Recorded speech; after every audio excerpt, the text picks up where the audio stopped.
In this video, we're going to take a look at data contexts and how they're handled by Iron Router and what we need to do about it. So just to recap, data context is the data that you're passing to a template.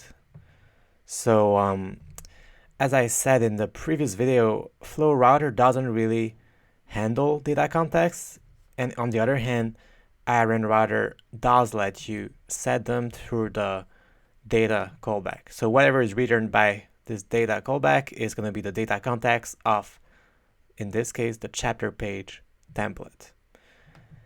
And so we're going to have to get rid of this.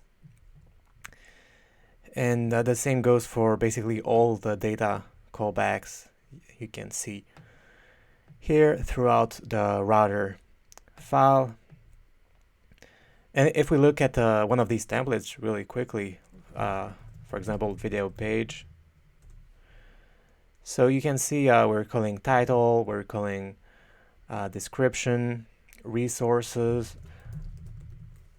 and those are not helpers. Those are part of the data context. So in other words, the value of this that we're passing to the template is the data context, and this dot title, this dot description, this dot resources are all properties on this context. So this is actually not a great pattern because it's not very explicit, right? We don't know where these things are coming from. They might change, they might not be available. This can lead to a lot of problems down the road, and especially since we're going to eventually switch to React, which has props for that, where you specify this.props.title, for example, is very explicit. We don't really want to do it this way. Instead, we're gonna do what we did earlier for the profile, where we'll explicitly add a with block to indicate the object that we want to work with. And in turn, the user is defined in a template helper.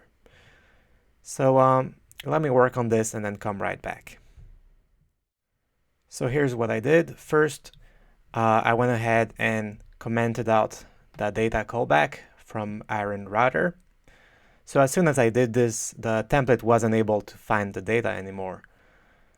So first I added this with video block to give it the data back. And then I had to define the video helper, which I did right here in the template helpers. So you'll notice there is no subscription this time. And the reason why is because videos are global subscriptions. So they used to be in our router.configure block right here. And now they live in the layout.js file right there. So we don't need to subscribe, and we can just display the video.